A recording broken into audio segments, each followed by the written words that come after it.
Empezamos, ¿no? Buenas tardes a todos por estar aquí, por acompañarnos, por acompañar la visita además de Pablo, que viene del norte de Europa, viene como de Estocolmo y ha tenido la generosidad de hacer una parada en Madrid para presentar estos dos libros que salen ahora inéditos los dos en España y bueno, va a estar unos días con nosotros.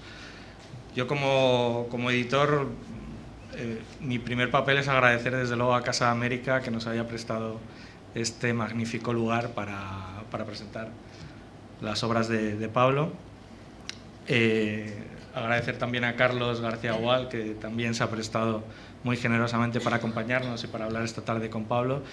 Y bueno, por supuesto, agradecer a Pablo.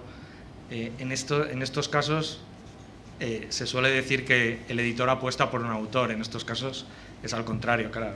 Pablo apuesta por nosotros y presenta su novela en además una colección que inaugura él de literaturas en Punto de Vista Editores y que, bueno, pues para nosotros a partir de ahora, claro, va a ser bastante más difícil elegir al resto de autores, porque empezando con Pablo, estar a la altura de un autor como Pablo es complicado, ¿no? Sin más, bueno, yo creo que todos conocéis a Carlos García Gual. Creo que ha sido y será como casi de todo. Si lo buscamos por ahí, es escritor, filólogo, helenista, editor, mitógrafo, crítico. No sé con cuál de todas esas cuestiones se siente más cómodo. Pero bueno, queríamos agradecer que estuviera aquí con nosotros esta tarde también, que haya... yo sé que es lector de Pablo porque ha leído otras novelas y las ha reseñado muy acertadamente. Y bueno, de Pablo, qué decir, yo creo que todos los que estáis aquí seguro que ya le conocéis. Es, a mi juicio, un gran escritor, todavía desconocido un poco en España, pero que nosotros vamos a ponerle en el centro. Esto es algo como muy ambicioso, pero tampoco te lo tomes al pie de la letra, en el centro del huracán literario español, ¿no? Por citar una anécdota, yo personalmente no conocía a Pablo, descubrí un libro suyo, un Robinson cercano, el año pasado en la FIL de Guadalajara, un libro que quise editar y que todavía no he podido editar, pero de eso hablaremos luego, que es una serie de ensayos de él, y a partir de ahí la cosa se fue liando y no publicamos ese libro, pero sí publicamos estos dos maravillosos libros al cabo de los meses. Entonces, bueno, muchas gracias a todos y sin más le doy la palabra a Carlos. Bueno, pues muchas gracias por la invitación para estar hoy aquí. Estoy muy a gusto y estoy muy honrado para presentar estos dos libros de Pablo Montoya, a quien yo admiro desde hace tiempo porque leí hace ya años Lejos de Roma y más tarde Trilogía de la Infamia, que son dos excelentes novelas de trasfondo histórico, aunque bueno, ya se sabe que este género de la novela histórica tiene muy distintos niveles, pero son dos novelas impresionantes y realmente estas de las que vamos a hablar hoy, Los derrotados, tiene algo de novela histórica, puesto que el personaje central es un naturalista colombiano, José de Caldas, fusilado a comienzos del siglo XIX. Pero a diferencia de aquellas dos, trata de una época cercana, de un personaje que de alguna manera conecta con el mundo actual, un estudioso y gran naturalista y patriota colombiano. Pero es también el testimonio no solo de esa época, no solo de este personaje, sino también de una época mucho más cercana, puesto que la novela tiene distintos personajes. Alternan los capítulos dedicados a Caldas con otros dedicados a jóvenes de pleno siglo XX, de finales del siglo XX, incluso del siglo XXI, jóvenes cuyas biografías están marcadas por los sucesos terribles de Colombia, por los atropellos y las luchas y conflictos revolucionarios de años próximos. Son personajes que se encuentran y desencuentran a partir de Medellín, muchos de ellos, Santiago, Pedro, Andrés Ramírez, etcétera. Cada uno de ellos tiene un perfil. Por ejemplo, quizá Andrés Ramírez, que es el que ocupa más espacio, es el fotógrafo que recorre el país haciendo fotos de los pueblos desolados, de los cadáveres encontrados por los campos, de la terrible lucha de unos y otros, paramilitares de un lado, revolucionarios de otro. Y lo mismo le pasa a Pedro, es también uno de estos jóvenes que se encuentran en grupo, que luego se separarán. Pedro acabará en París, en un París que,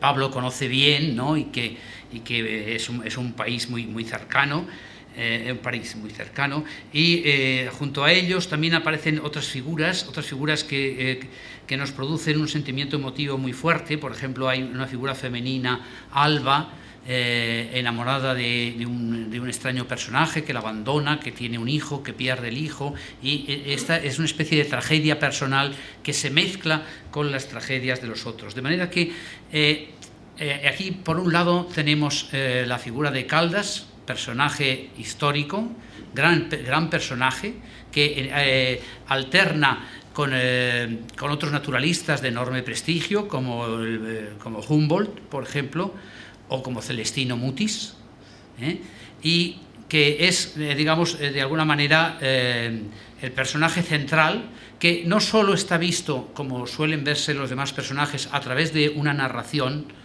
sino que muchas veces toma la palabra, va como digo, apareciendo en capítulos alternos, y que al final incluso nos habla de sus últimos momentos antes de morir fusilado, ¿no? Es un gran personaje, es un gran naturalista, un hombre que recorre el país. Yo no puedo saber hasta qué punto las precisiones geográficas que da Pablo de esos viajes pues corresponden a la realidad. Supongo que sí. Hay una estupenda descripción, por ejemplo, de la flora que estudia Caldas, de los montes, de sus relaciones, como ya digo, con estos dos naturalistas mucho más conocidos, con Mutis mayor, ¿no? del que Caldas quisiera haber sido secretario o algo así, y se habla de los dos, el contraste, y también el contraste con Humboldt. Es un personaje, digamos, que nos conmueve, ¿no? Porque es ¿cómo se digamos? El investigador, el hombre que quiere conocer el país con su propio esfuerzo, que recorre el país, recoge cientos de vegetales y de flores con un tremendo esfuerzo, no tiene a veces dinero ni siquiera para el papel con el que envolver las flores, ¿no? Y que al final acaba en esa muerte trágica, fusilado como insurgente por el gobernador español, ¿no? Y ese motivo que también, que él al final suplica que lo salven, porque piensa que puede hacer mucho por el país, que ha hecho una gran obra, y sin embargo muere de esta manera absurda, fusilado. Pero bueno, esta, como digo, es también la historia de una época, ¿no? De una época, y es excelente la visión del país, los paisajes, las plantas, los montes, los pueblos arrasados, todas esas instantáneas que toma sobre todo este personaje que se llama Andrés Ramírez, que es el fotógrafo, digamos que es como el testigo de una época turbulenta y terrible. Hay descripciones magníficas, pues, de especies, de paisajes, de viajes, etcétera, y incluso al final pues hay una descripción, por ejemplo, de orquídeas. Yo creo que tiene una documentación que es magnífica de leer, ¿no? Y que nos informa mucho. Yo de alguna manera conectaría este libro, que me parece un libro mucho más comprometido con la realidad que las otras novelas históricas, con algo que ha escrito Pablo en uno de los ensayos que están recogidos en este otro libro, que empieza con uno que se llama Español, lengua mía, que es un elogio poético, fervoroso de la lengua española. Luego viene un segundo que es Colombia, albergue horadado, otro para qué la literatura, arte y desamparo y defensa de la tradición y la ruptura, que nos muestran el lado ensayista de Pablo como profesor universitario. Pero es el segundo, este Colombia, albergue horadado, el que es más emotivo, ¿no? Es más emotivo porque de alguna manera enlaza con las turbulentas y crueles escenas que se describen en la novela. Solamente quisiera leer algún párrafo de este país, ¿no? de este ensayo, ¿no? Dice, por ejemplo, quisiera decirles que Colombia, a pesar de sus paisajes majestuosos y pródigos y sus gentes alegres, hospitalarias e imaginativas, paisajes, hay que aclararlo, cada vez más arrasados por la voraz acción de las multinacionales de la minería y gente cada vez más manipulada por sus dirigentes políticos y religiosos, es como ese cuarto oscuro al que se refiere Bolaño. Por supuesto, sé que un país como Colombia es muchos países. No ignoro, pero uno de ellos me parece inobjetable. Es un espacio lleno de espectros, de torturados, asesinados y desaparecidos. No ignoro que para muchos, sin embargo, ese espacio representa la especial morada, el refugio único, el albergue distinguido que les ha permitido residir en la tierra. Reconociendo lo que sienten unos y otros, me atrevo a decir que Colombia es una morada con grietas vergonzosas. Y luego sigue más adelante. Pero lo que sí sé, lo que he comprobado a lo largo de estos años en que he ido escribiendo mi obra, es que la palabra es tan fundamental como necesaria en medio de la calamidad y el infortunio. La palabra del cuento, el ensayo, la novela, de la crónica, de la palabra escrita y oral, en fin, la palabra poética que las comprende a todas. Y estoy convencido de que al ser portadores de ella, hacemos lo que hace Sísifo con su piedra, enfrentar en medio de la condena y la esperanza, la iniquidad y el horror. Bueno, esto puede servir un poco también de comentario a la novela. Como digo, esta novela no es una novela histórica fundamentalmente, es también una novela histórica, pero es un testimonio sobre un país de luchas terribles, de muertes, de asesinatos, de crueldad, y también a la vez es un país donde un naturalista como Caldas puede enfrentarse y ir descubriendo una naturaleza magnífica. Y yo creo que esos dos aspectos, lo magnífico de la naturaleza, este mundo de las orquídeas, de las plantas, de las alegrías, también incluso de la amistad entre estos jóvenes universitarios que luego se van a enfrentar al horror, es un aspecto. Y por otro lado hay la visión de este mundo, que es un mundo duro, cruel, en el que el escritor pues, da testimonio de una época. Hay que decir que la novela acaba en el momento de la paz, se habla al final de la paz, ¿no? En los últimos capítulos hay uno dedicado a las orquídeas, y luego ya en la paz, en que más o menos se ven desde una cierta distancia estos personajes que nos han acompañado durante un rato, unos en París, otros en Oriente, otros ya volviendo de la guerrilla a insertarse en la vida cotidiana. Bueno, vamos, lo que yo quería decir es que esta es una novela con mucho trasfondo, y además luego está muy bien escrita, como suele estar las novelas de Pablo, con una prosa poética. Él es un hombre de frase corta y de palabras muy claras, pero muy precisas, de una adjetivación ahí pues fosforescente, yo diría a veces, ¿no? En fin, se lee como quien lee un largo poema, y a su vez también como un testimonio terrible sobre un país que es a la vez las dos cosas, hermosísimo y duro. Gracias, Pablo. Buenas noches a todos, buenas tardes, ¿no? Porque no se ha ido todavía la luz del sol.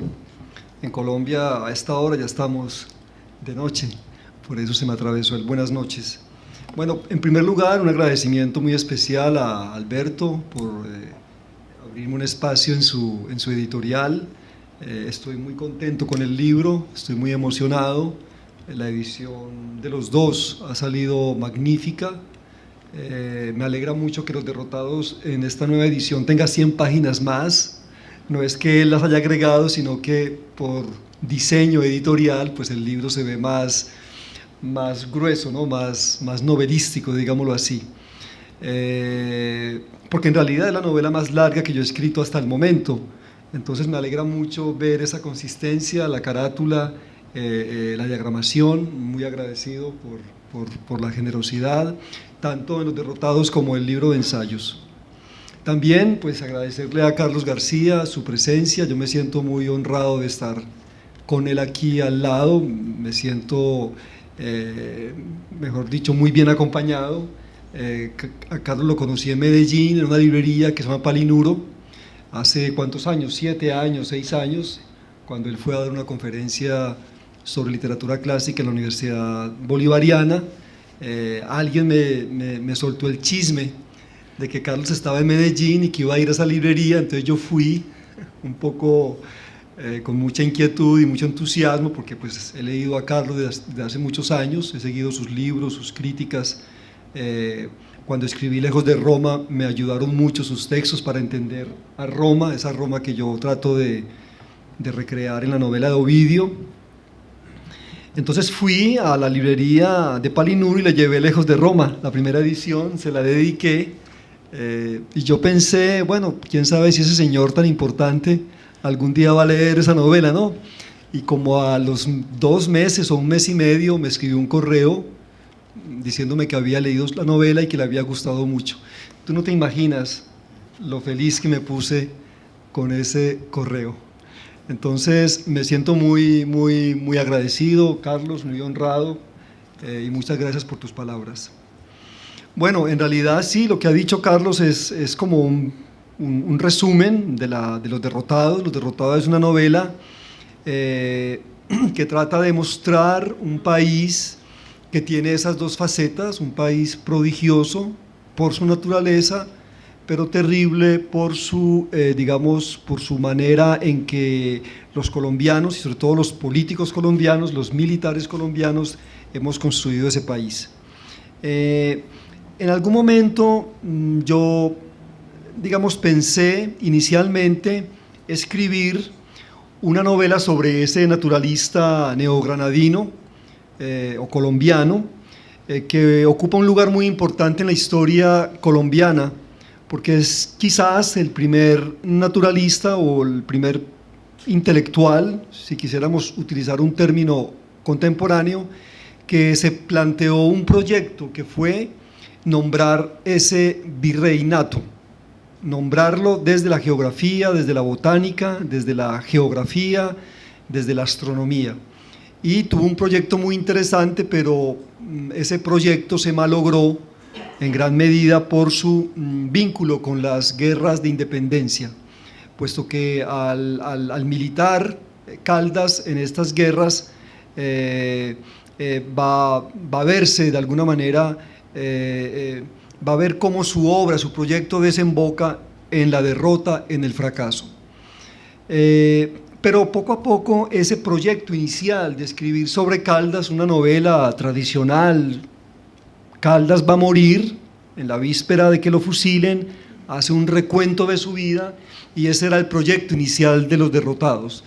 Pero resulta que yo, que tenía esa idea cuando vivía en París y que empecé a recoger toda esta información sobre Caldas, leí sus cartas, las biografías que se han escrito sobre él, las diferentes interpretaciones que ha habido sobre su obra naturalista, las valoraciones patrióticas que se han hecho sobre su figura, porque es un prócer y por ejemplo en Colombia hay muchos batallones que se llaman Francisco José de Caldas, el Instituto de Colciencias, que es como el instituto académico más serio del país, se llama Francisco José de Caldas.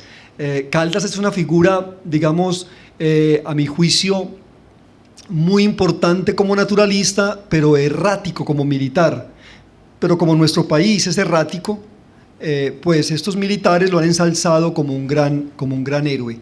Mi novela lo que pretende es justamente mostrar la grandeza de la figura de Caldas como sabio, como naturalista, y mostrar al mismo tiempo su extravío, su equívoco, su perdición, en tanto que deja su labor, digamos, científica por dedicarse a la labor militar revolucionaria. Entonces, inicialmente ese era el proyecto, pero cuando yo llegué a Colombia, después de una larga estadía en Europa, me encontré con un país, evidentemente un país muy conflictivo. Yo llegué a Colombia en el 2002, cuando el presidente Uribe llegó a la presidencia, y comencé a ser testigo de esa pacificación que hizo ese presidente, apoyado por los grupos paramilitares. Y me pareció como importante, de alguna manera, introducir en la novela de los derrotados, en ese primer proyecto, como mi pasado revolucionario, digámoslo así. Yo tuve una militancia un poco rápida, superficial, con una guerrilla marxista-leninista, y entonces aproveché e introduje esa parte, y en la novela entonces aparecen como dos momentos históricos: el momento independentista a través de la figura de Caldas, y un momento actual, digámoslo actual, a través de tres chicos antioqueños que militan en una guerrilla errática completamente, como han sido todas las guerrillas colombianas y latinoamericanas a mi juicio, y que tratan de alguna manera de transformar ese país con su militancia revolucionaria. Pero estos tres chicos no son guerrilleros comunes y corrientes, son guerrilleros intelectuales. Uno es un fotógrafo, otro es un escritor, que es el que está escribiendo justamente Los Derrotados, la novela, y el otro es un botánico.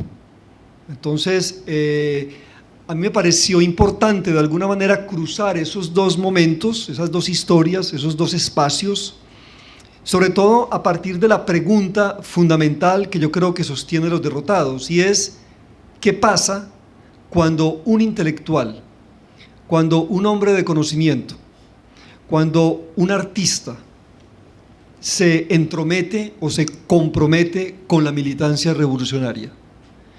Lo que pasa, sobre todo en un país como Colombia, es la derrota, el fracaso de sus proyectos intelectuales. Entonces, lo que muestra la novela es eso, es finalmente una crítica a esa militancia revolucionaria que intentó o ha intentado en varias ocasiones transformar un país, y lo ha finalmente enardecido más, lo ha convertido en un espacio más violento. Por eso, uno de los epígrafes de la novela es el epígrafe de José Eustacio Rivera, de La Vorágine, que la vorágine, ustedes saben, comienza: jugué mi corazón al azar y me lo ganó la violencia. ¿Sí? Yo creo que esa frase de La Vorágine, que es la novela, a mi juicio, más importante del país, sostiene, digamos, el edificio narrativo y las ideas que se vehiculan a través de los derrotados. Algunos críticos han dicho: ¿por qué tan pesimista? ¿Por qué tan oscuro? ¿Por qué ese título? Sobre todo cuando estamos en un momento en Colombia en que los procesos de paz han despertado como una suerte de esperanza. Pero a mí se me parece que la novela, o que yo como escritor debía hacer en esta novela un balance de esas luchas revolucionarias de izquierda, de extrema izquierda, que han contribuido a que el país se haya convertido en un cerco de llamas. Por supuesto, no estoy diciendo que el Estado es la gran víctima, no, el Estado también es victimario, y quizás es el principal victimario. Entonces, la novela es una obra que me parece actual. Yo la escribí entre el 2009 y el 2012, más o menos, cuando estos procesos de paz estaban, digamos, apenas empezando a clarificarse, pero es una novela que creo que dice mucho en este momento al país, ¿no? Frente a la pregunta de qué debemos escribir los escritores colombianos en este momento, yo muchas veces he dicho que los escritores colombianos deben escribir lo que quieran, ¿sí? Pero a la hora de mirar nuestra historia reciente, creo que hay que hacer, o que hay que atreverse a hacer ciertos balances, y uno de esos balances que yo me he atrevido a hacer es los derrotados. Yo quisiera, en esta primera pues, fase de la presentación del libro, quisiera hablar como de un aspecto esencial que atraviesa a los derrotados, que es la naturaleza. Cuando yo llegué a Colombia, después de una larga permanencia en el exterior, yo me encontré con esa vitalidad de la naturaleza colombiana. Me encontré con los árboles, me encontré con las flores, me encontré con las cordilleras, y no sabía qué hacer con esa naturaleza. Y me encontré con un epígrafe, con una frase de Albert Camus, que está en los carnets que él escribió, en la que dice lo siguiente: si quiero escribir sobre los hombres, ¿cómo apartarme del paisaje? Esta frase me pareció a mí tan reveladora que me atrevería a decir que uno de los personajes principales de los derrotados es la naturaleza. Entonces la naturaleza, en la parte que tiene que ver con Caldas, es una naturaleza romántica. Es una naturaleza grandiosa, es una naturaleza que se está descubriendo, que se está nombrando. Es como si Caldas fuese ese Adán que reclaman los exponentes del realismo maravilloso, tipo Carpentier, en Los Pasos Perdidos, ¿no? Todo es tan reciente, todo es tan maravilloso, todo es tan deslumbrante y todo es tan desconocido que hay que nombrarlo por primera vez. Entonces Caldas entraría como en esa estirpe de personajes latinoamericanos, literarios, que al encontrarse frente a la naturaleza intentan nombrarla. Entonces hay un diario al que se refirió Carlos ahora, es un diario eminentemente ficticio.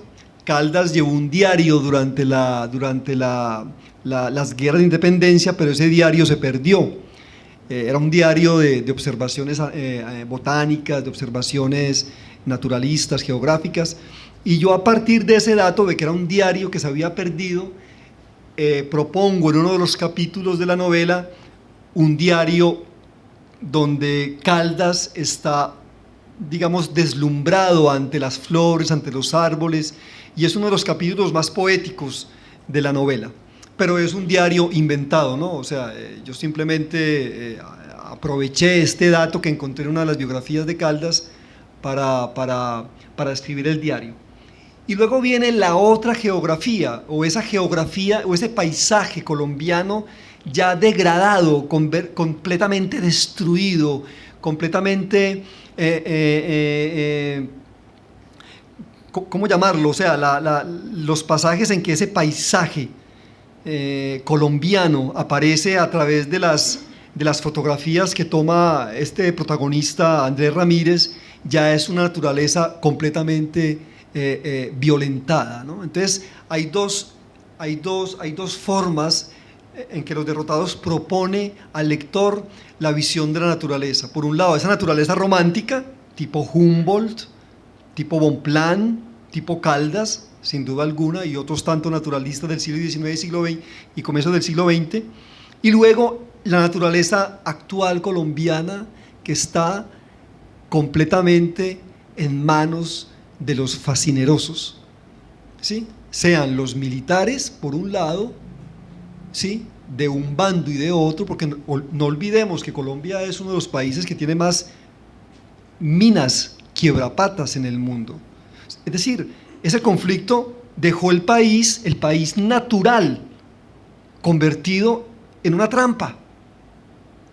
Ahora estamos preguntándonos cómo vamos a desactivar esas minas quiebrapatas. ¿Cómo vamos a tratar de volver, o sea, de volver a sacralizar esa naturaleza que ha sido desacralizada por estos bandidos de un lado y de otro? Por un lado eso, y por otro, la acción de las grandes multinacionales, que como ustedes saben, pues no solamente es el caso de Colombia, sino también de otros países como Brasil, están arrasando con la naturaleza. Entonces la novela, o al menos esa ha sido mi intención como escritor, tiene un propósito, y es mostrar esa naturaleza que después de ser el motivo del canto del poeta, se ha convertido en el motivo del horror del fotógrafo.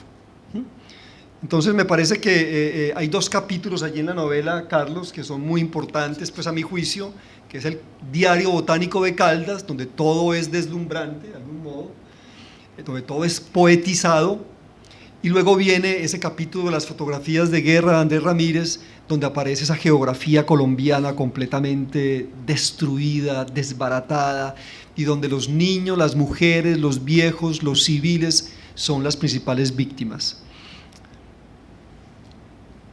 Bueno, podría decirles esto como abrebocas, no sé si podemos hablar de otros asuntos. Bueno, yo creo que ya que tenemos aquí a Pablo y a Carlos, igual hay alguien entre el público que también quiere hacer alguna aportación, hacer alguna pregunta al autor, pues quizás este sería el momento. El momento de preguntar, digo, no de mirar para abajo.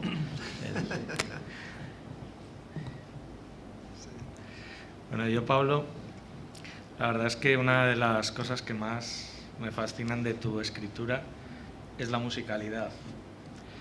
Claro, luego me enteré que tenía formación musical, entonces dije, bueno, esto para él seguro que es más fácil que para otros, ¿no? Pero hay una cosa que se lee, además se lee tanto en sus novelas como en sus ensayos, y es que mientras tú sigues leyendo y pasas de página, la música te sigue acompañando, la música de lo que has leído en la anterior página te sigue acompañando en el oído, y eso no lo he visto en muchos autores, la verdad. Entonces es una de las cosas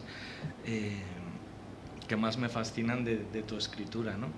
El hecho de que efectivamente tengas formación musical supongo que ayuda a eso, pero yo lo que quería preguntarte es, en tu proceso de escritura, ¿cómo lo haces? ¿Te aíslas, de repente tienes una idea y te aíslas para sacar un texto, o escribes todos los días automáticamente, ¿no? Como hacen otros autores? El overol que se ponen los escritores a las 5 de la mañana, ¿no? García Márquez se ponía un overol, ¿no? Y trabajaba muy juiciosamente de 5 a 12 del día, algo así, ¿no? No, yo no soy de overol, ni mucho menos. Pero sí, cuando una novela o una idea narrativa o ensayística o cuentística me envuelve, sí trato de ser un poco disciplinado, de dedicarle el tiempo el mayor posible al desarrollo de ese proyecto. Con esta novela de Los Derrotados, que es una novela histórica a su modo, tuve que, digamos, hacer muchas lecturas. Es una novela muy emparentada con Tríptico de la Infamia, porque son novelas que necesitan cierta información, cierta documentación, ciertos viajes. Entonces yo con esta novela, Los Derrotados, traté de seguir el itinerario de Francisco José de Caldas. Caldas, como era parte del virreinato de la Nueva Granada, y este virreinato estaba conformado por lo que hoy es Panamá, Venezuela, Colombia y Ecuador. Caldas hizo un recorrido, al menos por la provincia de Quito, que era como se llamaba en ese entonces. Entonces yo traté de seguir esos itinerarios de Caldas. Fui a su casa natal en Popayán, fui a la finca donde él fue detenido, en Paispamba, que es en el Cauca, cerca, como a 2 horas y media de Popayán, que es como una región andina llena de volcanes, es una zona muy vital. Y fui a Bogotá, estuve en el observatorio astronómico que dirigió Caldas durante el último periodo de la colonia, bajo la dirección de José Celestino Mutis. Entonces intenté, digamos, también hacer el recorrido que él hizo por Ecuador. y ya tenía todo listo, todo el viaje. La idea era ir hasta Quito y de Quito hacer un recorrido por tierra hasta Ipiales, que es como el pueblo, la ciudad fronteriza entre Colombia y Ecuador. Pero en ese momento en que yo ya tenía todo listo, todo, la reserva, todo preparado, sucedió aquel evento en que el gobierno colombiano invadió Ecuador y asesinó pues a diferentes líderes de las FARC, a Raúl Reyes y a otros. Entonces se armó un lío entre Colombia y Ecuador. Luego supe que lincharon a un colombiano cerca de Quito y yo dije, no, yo no voy a ir a Ecuador porque me linchan también a mí, ¿no? Entonces, desafortunadamente no hice ese viaje pues, que quería hacerlo. Y otra de las, porque la novela en parte fue escrita en París, entonces también me documenté mucho en París, fui al Jardín de las Plantas, estuve leyendo mucho sobre orquídeas, estuve leyendo al Conde de Buffon, que es una maravilla como escritor, leyendo a los naturalistas pues, que educaron a Caldas. Entonces, cuando yo abordo ese tipo de proyectos, evidentemente pasa mucho tiempo en que yo estoy leyendo, viajando, tomando notas, no tanto escribiendo, sino como documentándome. Y ya cuando empieza el proceso de la escritura, pues sí viene todo un proyecto, todo un proceso disciplinado. Yo recuerdo que para Los Derrotados, para escribir Los Derrotados, yo pedí un año sabático en la universidad donde trabajo. Entonces me fui para París y en París, me fui para París porque Caldas siempre quiso ir a París. El sueño de Caldas fue ir al Jardín de Plantas. Y yo cuando recorría el Jardín de Plantas y escribía la novela de Caldas, yo me sentía tan ¿cómo decir?, tan triste. Yo decía, ¿yo por qué? Yo que soy un pobre diablo, ¿por qué estoy en el Jardín de Plantas? Y porque Caldas, que mereció ampliamente estar allí, no pudo estar, ¿no? Pero así son las cosas de la historia. De alguna manera, cuando uno escribe una novela histórica sobre un personaje al cual uno investiga y trata tanto tiempo, uno se va identificando tanto con él, va como metiendo como una especie de simbiosis, ¿no? Uno se mete en él se mete en sí mismo. Y bueno, yo terminé en París en ese año sabático y logré pues sentarme ya con mi proyecto, con mi plano, porque es una novela, como juega con varios espacios, con varios tiempos, tenía un plano pues para poderla desarrollar. Ahora bien, Caldas es un personaje que yo en varios planos discuto mucho con él y hasta rechazo radicalmente. Caldas fue un personaje de su época, ¿no? Es decir, yo siento muchísima más compenetración, por ejemplo, con Ovidio que con Caldas. Pues Caldas era un personaje educado con todo el procedimiento, con todos los principios escolásticos españoles de la época, un hombre excesivamente católico, un hombre que no logró zafarse de la presencia de ese Dios católico para poder enfrentar el conocimiento de la naturaleza. Por eso cuando él se encuentra con Humboldt, el choque es brutal, porque Humboldt, en la medida en que fue un naturalista, digamos de la ilustración, Humboldt decía claramente que había que expulsar a Dios del centro y poner al hombre. Y ese es el paso adelante que da Humboldt de algún modo. Mientras que Caldas no logró hacer eso.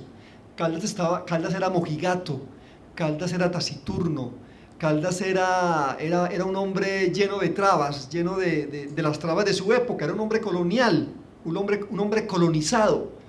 Entonces, cuando yo digo que me dejé invadir por él, hasta cierto punto lo permití.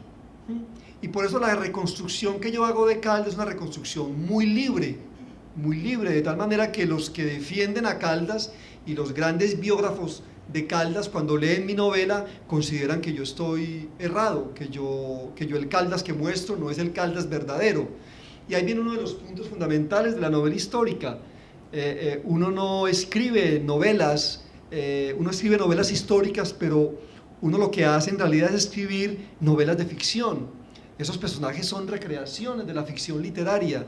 Yo jamás me propuse en reproducir arqueológicamente, verazmente a Caldas, ¿no? Es un Caldas mío, es un Caldas completamente construido por mi invención literaria, ¿sí? Entonces, porque hay lectores que se aproximan a los derrotados creyendo que allí está la verdadera historia de Caldas, ¿no? Es un Caldas completamente reinventado.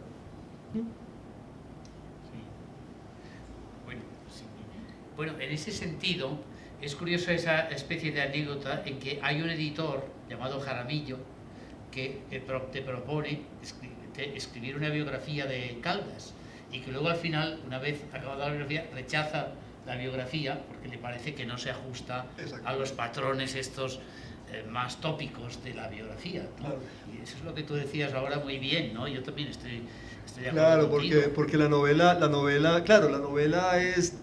también juega con el formato biográfico, que es una biografía, para qué se escribe una biografía, cómo se debe leer una biografía, porque mientras el personaje, el escritor, está elaborando esa biografía, el lector va leyendo fragmentos de esa biografía en la novela, de tal manera que al final el editor le dice, no, pero es que usted escribió fue una novela y yo lo que le pedí fue una biografía, y él le dice, pero es que la biografía también es un artefacto literario. Bueno, ahí entra una discusión en la que pierde evidentemente el escritor, ¿no? Y el editor le paga, por supuesto, dice, yo le pago su trabajo, pero no se lo publico. Entonces, sí, también se juega un poco con ese elemento biográfico.